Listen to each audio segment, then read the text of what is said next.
Mambo vipi? Karibu sana mwana 69 Media, mwana familia mwenzetu, mtu wetu wa nguvu, mtu wetu wa maana.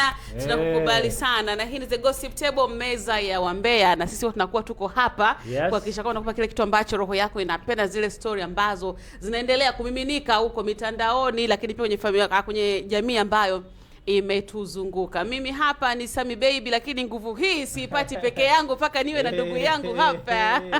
Mambo ni hivi mapenzi yanaua. Watu wanarudisha nyuma siku. Watu wanakaa shura. Watu wanakaa kikao kama kamati. Ndio. Yuko wapi huyu? Amepotea. Kwa nini amekuwa hivi? Bwana, mimi naitwa Ching Mtumbadi. Mtumbadi. Ona ukisemaga mara moja mimi unanikata bwana. Ukisemaga hivyo kidogo tu mimi unanikata. Nataka na ile kila siku, ndio maana nakwambia kila siku na vibe zake au vipi bwana? Yes, kuna siku inakuja Ching the baddest, kuna siku inakuja Ching, kuna wakati tukifunga inaweza kaja Ching the baddest ndimu, yani iko hivyo. Pale kwenye ndimu mkata show. Mtumbadi. Sasa bwana, ukisikia ile kauli ya kwamba mapenzi yana run dunia, ukachekelea kweli, mapenzi yana run dunia. Mapenzi yanaumiza watu. Mapenzi yanapoteza watu kwenye ramani, kwenye rada. Yuko wapi Mimi Masi? Yuko wapi huyu? Yuko wapi huyu? Namtafuta. Yuko wapi huyu? Au ile uko wapi nikufuate, niambie nipajue. Mambo ni hivi. Bwana Uchu na mtazamaji, hapa tunazungumzia Mimi Masi. Kwa siku za hivi karibuni Mimi Masi anaonekana kuwa mtu amebadilika sana. Sure. Tukajiuliza kulikoni. Kwanza akapungua kwa kiasi sana. Kwa kasi kubwa. Watu wanajua kuona vitu ambavyo havionekani. Tukasema shida nini? Mwenyewe akasema anafanya zake mazoezi. Tukasema hapana. Mazoezi hayawezi kuwa hivi. Diet gani hii mkakongoroka? Sawa, kwenye muziki hatumsikii tena Mimi Masi.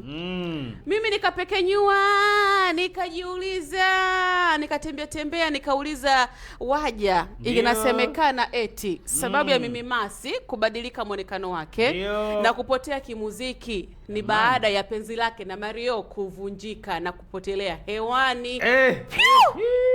Shwa! Mario akaona usintanie, mimi nishakubembeleza kwa muda mrefu, nishakaa na wewe kwa muda mrefu. Mimi nilikuwa na ringa. Ngoja nimalize, Sami. Vyafahamu vizuri. Ukweli ni kwamba Mario alikuwa anampenda sana Mimi Masi. Ndio. Na Mimi Masi kutokana Mimi Masi ni mrembo, mtoto mmoja hivi piskali, mtoto mmoja hivi kanyoka. Sasa Mario bana kabembeleza sana.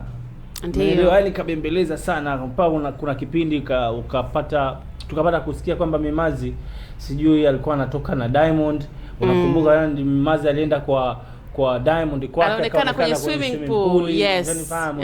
Huku naye Mario akapigilia sijui umeenda kwa Simba sijui hivi na hivi kwenye ngoma ya Mario. Umenielewa vizuri? Ndio. Lakini Mario ukija kwenye yani uhalisia alikuwa yuko tayari, kwa sababu Mario mahusiano yake alikuwa hajaweka wazi kama ana mahusiano na mtu mwingine tangu tumfahamu Mario. Umenielewa? Na kuna kipindi aliojiwa akasema yeye hakuwahi kufanya mapenzi. Umenielewa? Yaani maana yake kuna kipindi aliongea Mario hakuwahi kufanya mapenzi na Mimi Masi. Sio na Mimi Masi, hakuwahi kufanya mapenzi yani katika career yake ya muziki ile. Unaelewa? Yani yeye kama mwanamke anasema yeye ni mwanamke wa kwanza. Mwanamke kwa hajafanya mapenzi anakuwa anaitwaje? Yani bikra. Kwa Mario naye kwa bikra. Kwa Mimi Masi alimfundisha Mario. Sikilize sasa. Kwa hiyo baada ya kuona vile Mario ndo tukaja tukapata habari kwamba Mario anatoka na nani? Na Mimi Masi. Yaani hiyo ndo nadhani hayo ndo mahusiano yao yalikuwa ya mwanzo. Na hatukuwahi kumjua mpenzi wa Mario. Yes, na mpenzi wa Mario tumepata kujua kwamba ndo alikuwa nani? Inasemekana ni nani? Mimi Masi. Baada ya Mario kumwandikia ngoma Mimi Masi, na hiyo iko official kabisa kama Mario ni songwriter, ndio. Yaani maana yake ana uwezo kuandikia ngoma ikaenda na nini na vitu kama hivyo. Na kuna baadhi ya nyimbo nyingi zikaenda, lakini baadaye tukaja tukasikia Mimi Masi kamkataa nani? Mario. Mimi Mimasi ndo alimkataa Mario. Yeah. Baada ya kujiona yeye queen. Yeah. Na Mario hapo kuna baadhi ya nyimbo nyingi sana aliachia. Ndio. Yani ambayo kama ilikuwa zinapigwa, yani kama alikuwa mabomu ya nuclear alikuwa na yanaachiwa. Na mimi pia ni mmoja kati ya wahanga waliokuwa wanajipoza. Ama unatoa ile sumu moyoni na wimbo wa Mario. Unajua kuna wakati unaweza kuwa una kitu kinakuumiza, unatafuta tu wimbo ambao utakutia machungu kilia ili at least upate relief. Mimi nimelia sana ngoma za Mario. Inatosha. Haya. Hivi kweli yupo mwenye roho mbaya kukuzidi wewe. Baadaye pia tukaja tukaona Mario kaimba ile wimbo ule wa raha. Ule unaimbaje ule wimbo ule bwana ule hivi unalinga nini hivi unalinga hivi kweli umepima utaji juu huu mwaka utachina huu mwaka utachina nilipata na nini domo lako domo sio kama chola kali yako kwa hiyo sasa wewe ndio nimeunganisha vidoti. Kwa hivyo kumbe yote ambayo anapitia Mimimasi ni sahihi kuyapitia. Ni sahihi, unajua kuna upande wa mapenzi ya dhalimishi jamani. Kumkataa mtu sio dhambi. Na Mario naye atuache. Umeelewa? Kama tusimzungumzia hapa tu Mimimasi au sio bana ikapotea kwa mziki sababu Mario ikawa ndo, lakini kama umekataliwa au bana ukubali, umeelewa? Na nadhani Mario ndo alipata speed ya kuandika nyimbo kwa hisia, kwa uchungu, kwa sababu alikuwa anampenda kweli. Ndio. Umeelewa? Kuna kipindi fulani hivi kama ulikuwa unaona zilivuja video zao na Mario kama walikuwa wanabusiana hivi. Unakumbuka? Nakumbuka.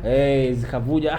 Mimi nikasema pale Mario tayari mtoto atakuwa kasha control. Lakini inasemekana Mario alikuwa anaonekana mdogo kwa Mimimasi. Mimimasi mkubwa yule. Mapenzi kana na ukubwa. Hayana yeye. Yuko wapi Harmonize? Yuko wapi Kusa? Yuko wapi Rich Mitindo? Si wana enjoy tu na maisha. Labda tu shida ni kwamba labda kuna wakati pia sisi wanawake unaweza kaa uko na mtu lakini akatokea mtu ambaye unaona ni the best kuliko yeye, unaona huyu mtu tena afai. Huenda labda Mimimasi aliona kuna mtu mwingine ni the best kuliko Mario, kwamba wewe bwana wewe utaishia kuwa mwandishi tu mwanamuziki, kuna mtu mwingine kaja kibopa mi fresh. Yeah. Na hiyo mimi naamini kwa upande huo, naamini sana kwa sababu kwa kipindi kile Mario alikuwa anajitafuta sana. Umeelewa? Na Mimimasi tunajua mtoto akishua. Mimimasi hana shida ndogo kusema na nini. So na mapenzi kama alivyosema mwanzo, mapenzi hayafosiwi. Ndio. Lakini kipindi kile Mario naye alikuwa kama ulikuwa unasikia, alikuwa na skendo fulani ana chunusi yani ukimwona Mario unasema mimi pia niliwahi kumuona jamani, sio sasa hivi. Unajua kuna yule Mario wa Mimimasi na Mario wa Paula. Kwa hiyo sasa tumeona. Kwa baada ya zile vurugu Mimimasi akawa kama amemignore hivi, yani Mario na Mimimasi kawa baada kuna ngoma moja walitoa Mario Mimimasi na nani sijui na J Melody sijui kama hivyo. No, walitoa Mario Mimimasi pamoja na Young Lunya. Ule kwamba kuna kipengele kilimba sawa natoka na mimi kwa nini sijui nini na baby wangu ya nini kipindi hicho penzi liko hivi. Okay. So baada ya pale sasa Mimimasi kaona anakaachia vigoma vyake vikaenda, lakini mambo akawa umeelewa? Kwa Mimimasi mambo akawa watu wakawa waamuoni Mimimasi kapitia wapi, umeelewa? Yani yuko wapi, yani kila akimtafuta kwenye rada, kwenye ramani, kwenye industry ya muziki, hata kwenye matukio haya akawa aonekani, na mara nyingi anakuwa anaonekana kwenye film series nini, hata kwenye tamthilia pia alitoka. Ndio hizo alitoka kuna tamthilia fulani hivi ambayo alitoka ile uhusika wake akaingia Elizabeth Michael. Kuna tamthilia ni Uba au ni Jua Kali. Kwa hiyo mpaka kule kote alitoka. Sasa ndo tunajiuliza yote pia ni sababu ni Mario. Mimi kinachoniumiza kichwa sana kuona muonekano wa Mimimasi. Yani umeshuka sana imekuwa too much. Yani kuna kushuka na kuporomoka. Yani kiasi kwamba ukimweka yeye na Vanessa Mdee anaonekana Mimimasi mzee kwa Vanessa Mdee. Muangalie Mimimasi. Jamani Unajua hata kama ni diet hapana. Diet ya Mimimasi ni diet Pro Max. nitakubaliana na watu wanaosema kwamba Mimi Mercy ana msongo wa mawazo. Huenda ana msongo wa mawazo. Yale sio mazoezi. Au utakuwa ni ugonjwa, atakuwa na tatizo labda alikuwa. Ndio depression. Unajua kuna wakati usiojua, kuna kipindi pia wasanii walifuliza kupitia ile depression ile msongo wa mawazo. Hata Vanessa Mdee pia alipitia hiyo. Kuna kipindi hata Zekute naye pia alipitia. Baadhi ya wasanii walipitia. Huenda labda hatujui, hatuna uhakika. Tutamtafuta Mimi Mercy tuongee naye. Huenda labda na hii kitu anaipitia. Alafu kitu kingine Ching, hii kitu ya wasanii, unajua inapotokea kwamba kuna wasanii wawili wana date, msanii mmoja ni mwandishi, msanii mmoja ni mwimbaji. Hii baadaye ukija kuachana inaumiza sana. Hii historia imejirudia baada ya Kusa na Ruby. Unajua Kusa na Ruby nao penzi lao lilipamba moto kipindi fulani. Kipindi hicho Kusa alikuwa ni mwandishi mzuri sana. Ruby alikuwa ni mwimbaji mzuri sana. Mpaka sasa Ruby ndiye ni mwimbaji na ana kipaji kama ilivyo kwa Mimi Mercy. Lakini baada ya kuachana Kusa na Ruby kipindi hicho, Kusa akaendelea kuwa vizuri zaidi. Ila Ruby kuna kipindi alianza kupotea. Kwa hiyo ndio watu wakazungumza kwa sababu Ruby labda kwa sababu ana kiburi, jeuri. Kipindi kile cha Prince pia kwamba wasanii wenye jeuri sio na nini wanapotea. Watu wasema hapana, sio jeuri kwa sababu ya kuvunjika kwa mahusiano yake na kwa sababu alikuwa anamtegemea kwa kuandikia nyimbo zake. Vitu kama hivyo. Lakini baadaye sasa Ruby akajitafuta baadaye sana. Baada ya kuona sasa DX yeye anazidi kung'ara, akajitafuta. Hii nayo pia imejirudia kwa Mimi Mercy. Huenda Mimi Mercy alikuwa iko na Mario, alikuwa anajua sasa niko na mwanaume wangu ambaye ni mwandishi. Kwa hivyo acha ni relax. Baada ya kuachana na ndugu mwandishi unafanya nini? Nani anakuandikia nyimbo? Na sasa hivi ukija kwenye swala la uandishi, watu wako serious kabisa. Na tu kama Mario, yani kuna watu wa kuwaacha kwa nao karibu. Ni kweli. Tunakumbuka historia ya Mario kabla hajaingia studio kurekodi, alikuwa anatoa hit za watu. Umenielewa vizuri? Katika watu ambao pia naweza nilisikia kama ulikuwa unakumbuka The Mafic. Wale kile kikundi cha The Mafic. Ndio. Unaelewa? Yes. Passenger nakumbuka kina Hamadai. Hamadai na kina Rhino na yule marehemu. Yes. Unaelewa? So kipindi kile Mario ndo alikuwa anawaandikia sana baadhi ya wasanii na nyimbo zake ndo zilikuwa zina hit. Sio, umeelewa? Sasa baada ya pale hata wewe Mimi Mercy, Gigimani, umeelewa, wasanii wengi sana walikuwa wanaenda kwa Mario na wa Blessing. Sasa yeye alikuwa haonekani Mario, unajua yeye anaandika tu kazi yake, anapata mkwanja wake, anafanya mambo yake. Lakini baadaye tukaja tukaona sasa yupo kwa Aba, hivi na hivi. Tukaona tena yuko na Mario. Kwa mtu kama yule unajua kabisa ni mtu ambaye anatengeneza hits anytime. Unaelewa? So swala la yani sio shida zake kwenye swala la kuandika hits. Wanawake wengi sana. Kuna wengine waandishi, kuna wengine hawezi kuandika. Kabisa. Na muziki sasa hivi unaruhusu. Umeelewa? Muziki unaruhusu wewe kama huwezi kuimba, huwezi kuandika, utaimba. Si kama ilivyo kwa Nandi. Sasa Mimi Mercy, kitu ambacho nahisi kumezungumza hapo sijui nani Kusa pamoja na Ruby jinsi gani walivyokuwa na mahusiano na nini, na mmoja wakaja walivyoachana, mmoja alidrop. Umeelewa? So ndo tunakuja kwa Mimi Mercy na Mario. Mimi nadhani mapenzi yao yalikuwa hayapo official, na hasa kwa mtu mmoja alikuwa hajaridhishwa na kiwango cha Mario kwenye mapenzi. Umeelewa? Mimi Mercy maybe ana sababu zake, alikuwa na mtu wake. Maybe hajapenda pia muonekano wa Mario kwa muda ule. Maybe alikuwa anaona anajishusha, unajua kwamba yeye yuko matawi zaidi. Mimi Mercy mtazame kwenye mua penzi lako kama mua. Safi kabisa. Mtazame mule utajua kuona sugar you're my baby. Utamwona Mimi Mercy mule utamwona jinsi gani ile body yake ilivyokuwa kwanza imefit kwenye video. Sasa akaachia ngoma mpya inaitwa Gimme. Umeelewa? Hiyo ngoma sasa hivi kama ina wiki 3 hivi. Umeona? Ngoma ni kali, sauti yake iko pale pale, lakini watu wanajiuliza kuhusiana na muonekano wake. Kiukweli hata mimi nilivyoona muonekano wake, nilivyouona muonekano wa Mimi Mercy, nikasema udada akaisha. Na ameisha kweli. Jamani, mimi napenda data lakini sio za Mimi Mercy. Alafu unajua wanawake au watu kama hawa mastaa kama hivi, kama ile ngoma ambayo ni hii Gimme, nyimbo yake mpya ambayo ina wiki 2, si ndio? Wiki 3. Mavazi na muonekano wake wa sasa hivi yanamdhihirisha kabisa, umeelewa, kwamba kaisha. Lakini nimpe hongera pia Mimi Mazi. Kama ni diet anatakiwa sasa afanye mazoezi. Mwili kama kazeeka ukimwona. Unajua kuna yani nataka kuongea hivi. Unajua unapokonda kuna baadhi ya vitu vinashuka. Umeona?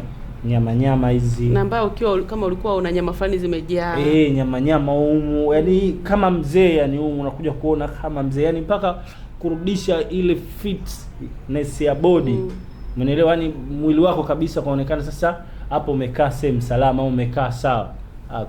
Kuna muda mrefu sana anaweza akachukua. Ndio maana tunaambiwa hata kama unafanya diet, kufanya na mazoezi ili kama nyama zinashuka yale mazoezi yanakomaza, yanakusaidia. Maana unaona mtu hata kama amepungua anapungua, yani unapungua kiafya. Hata kama unafanya zako diet. Kwa hiyo mimi nilichokiona kwa Mimi Mazi anatakiwa pia amrudie Mario kwa kumomba msamaha. Mimi nadhani kama sidhani kama anaongea sasa hivi. Na mimi nataka niseme hicho kitu. Mario, mganga wako fundi baba. Unaambiwa dua ya DX huwa ni mbaya sana. Tena ubaya zaidi DX akiomba dua huko analia. Kwa hivyo bwana Mario, bwana mtusamee Mimi Mazi. Tunamtaka Mimi Mazi wetu wa enzi hizo. Mimi Mazi wa Sugar, Mimi Mazi wa Mua. Ndugu yake Vanessa Mdee sio huyu tunayemuona sasa hivi. Huyu sio Mimi Mazi. Huyu ni Mimi Kuisha. Mimi kaisha. Hayupo kabisa. Yani uzuri zaidi kwamba tumsimangi wala hatumsemi.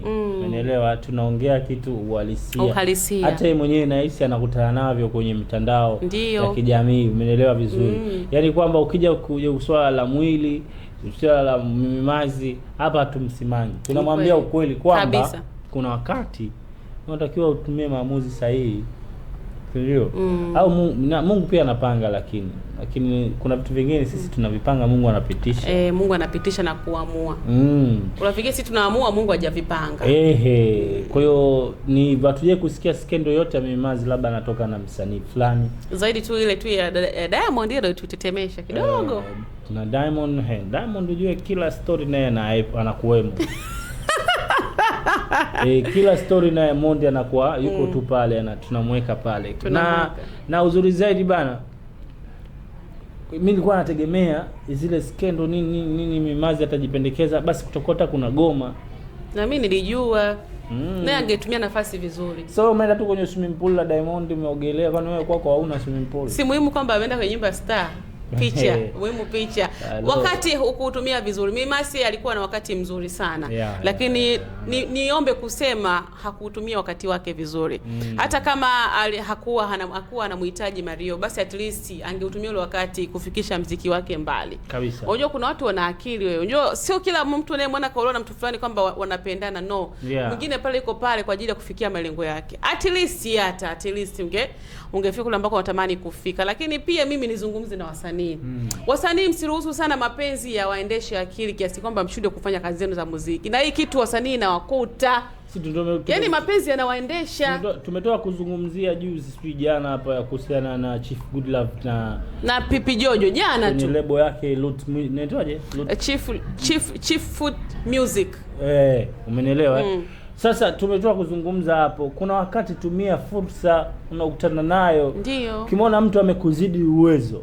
Kwanza unajua ukitaka kumuibia ngoja niwafundishe njia. Inawezekana njia hawazijui. Haya, chukueni wazo hilo. Kuna wakati angalia huyu kanizidi nini? Umenielewa vizuri? Ndio. Ukiona umezidiwa baadhi ya kitu, jiporomoshe, jishushe. Na uzuri zaidi, mimi naamini kabisa ukikaa na mtu, kama Misami, labda nakaa na Alialeni au nakaa na wewe hivi, umenielewa? Mimi najiuliza au napata kujua Sami amenizidi nini? Umenielewa? Sio kwa kamenizidi ili mimi nimkomoe Sami, ili mimi nijitengeneze niwe zaidi yako, umenielewa, kwa manufaa yangu, kwa sababu wewe si ushafika hapo kabisa. Umenielewa? Kwa hiyo kuna wakati lazima mimi niwe karibu na wewe ili mimi nijitengeneze niwe mzuri, upate kitu. Umenielewa? Yani kwanza nipate kitu kutoka kwako. Kwa hiyo kuna wakati unatakiwa mtu ujishushe, amna lokuwa hana madhaifu, umenielewa? So kwa Mimi Mazi na wasanii wote ambao wanakuja, ukimwona mwenzako kakuzidi, tumia ndo fimbo hiyo hiyo ya kuwa nini, kuwa mnyonge. Umeelewa? Ili wewe baadaye uje kuonyesha mfano kwa watu wengine. Na ndio maana ingekuwa basi, ingekuwa sisi yani ingekuwa maisha kila mmoja na kitu chake, ingekuwa watu hawafanikiwi. Tunaona mfano mkubwa, tunatoa mfano mkubwa kwa sababu yeye ndo ametoa mifano, na yeye labda ndo alikuwa wa mwanzo hata kama ilitokea. Naanza kutoa mfano kwa Ruge Mutahaba. Ndio. Umeelewa vizuri? Gen Z za 2010 2009 2008 humo, Gen Z zile zote zimepita kwa nani? Kwa Ruge. Mpaka kuja 2015 of course, 2015 16. Sikumbuki date kabisa ile siku Ruge Mutahaba amefariki. Umeelewa? Na mpaka niangalie. Lakini unakuja kujua mnyororo wote ule wa wasanii nyuma, yeye ndo kawatengeneza kupitia nini? THT. Na nitamani sana wasanii wa kike wafuate mfano mzuri wa Nandy. Nandy anajua kutumia fursa jamani. Sasa hapo umenielewa? Sasa nimekuelewa. Umenielewa. Sasa Nandy umeona kabisa Nandy alikuwa ana mahusiano na Billnass, lakini Billnass alipigwa kushoto. Unaelewa? Billnass alikuwa analea juu hamna kitu. Na watu mpaka akatangaza ndoa, yani kuna masuala ya ndoa pale. Yalikuwa yanaendelea. na Nandy kwa upande wake alikuwa yuko tayari kwa sababu anataka kufika sehemu na mapenzi ya shamtawala na yuko na Biggie. Unaelewa vizuri? Yes, alikuwa tayari mwenyewe kasharizika na nini. Lakini Mwenyezi Mungu ndo anapanga na nini. Mwenyezi Mungu kamchukua bosi wetu, na yeye ndo alotengeneza kijiji. Sasa hivi kina Jemeo tunawaona, kina Barnaba, kina Mwasiti. Yaani kuna wasanii ambao bado wanaishi. Wewe utamtaja msanii gani soba legend? Au soma legend. Maana yake hao kipindi chetu sisi tunaingia labda tunaingia school au tunamalizia. Umeelewa? Sisi ndo tunawaona. Umeelewa? Wakina J Melody hao, wakina Mwasiti, umeelewa, wakina Ben Paul, wakina Barnaba, umeelewa? Tunawaona kwamba wale ndio wasanii ambao wana hit kwa kipindi kile. Nyimbo zao tunacheza kwenye graduation najua. Bladu tunacheza nyimbo zao. Yani lazima. Kwa hiyo unapata kuona kwamba inafika wakati uitumie nafasi yako vizuri kama msanii. Ukikutana na mtu amekuzidi uwezo kweli, ukikutana na mtu amekuzidi uwezo, yani wewe appreciate kwamba mimi huyu kanizidi, kwa sababu kuzidiwa watu hawezi kufanana. Umeelewa? Na wewe ukijifunza na ukipata nafasi ya kukaa na mtu ukijifunza, baadaye wewe utakuja kuwafundisha wenzio. Umeelewa? Ukiingia studio unajikuta huko chap, unafanya kitu chap, na unaanza kukumbuka memo. Hii issue nilikutana na nani? Nilikutana na Mario. Hii issue nilikutana na nani? Nilikutana na Sami. Hii issue nilikutana na nani? Nilikutana na mtu fulani. Inakujengea kitu kwamba hata mtu anayekufuata nyuma, unajua ananyoka, anakufuata, lakini unajua wewe kaa hivi na hivi. Labda mtu mwenyewe hayuko serious na jambo nini unataka kulifanya. Kwa hiyo kwa Mimi Maz nadhani bado hajachelewa. Ngoma kama hizo zipo zinafanya vizuri. Kubwa siko tunazungumzia kuhusiana na muonekano wake mpya kupotea kwenye game, na nadhani kaja Maz kawajibu na goma lake ili hapo, umeelewa? Karudi na goma lake, na hiyo ndo kaja watu story na nini kapotea na nini na nini. Mimi sijaona kama ameachia ngoma kipindi kizuri, lakini kutokana labda ka target sikukuu hapa na nini, umeelewa? Kuna watu unajua wanaenda na upepo. Upepo unavyoenda ndipo unavyofuata. Ni kama bendera tu. Kama bendera. Sawa, mimi situmalize hivyo, lakini kubwa zaidi ambalo mimi napenda kulichukua kwa Bwana Ching ni kwamba Mimi Masi, mrudie Mario, omba msamaha, maisha yaendelee. Huenda kinachokutesa wewe ni yale machozi ya Bwana Machozi. Aliimba ngoma nyingi za kusikitisha kama inatosha. Haya, zikilaumu mapenzi yalivyomuumiza. Kumbe Mimi Masi ndo sababu. Basi tunamaliza hivyo. Drop comment yako hapo, ni muhimu sana kutokana na kile ambacho tumezungumza hapa. Kupotea kwa Mimi Masi kwenye muziki sababu ni Mario ama ni namna gani bwana? Si tunamaliza hivyo. Mimi ni Sami baby. Mimi ni Ching the baddest, ndo tunazungumzia bwana. Mwambie inaweza ikaja mwanzo au kaja. Sasa hapo umenifurahisha. Kuna ile futari ya wali kuku inakuhusu.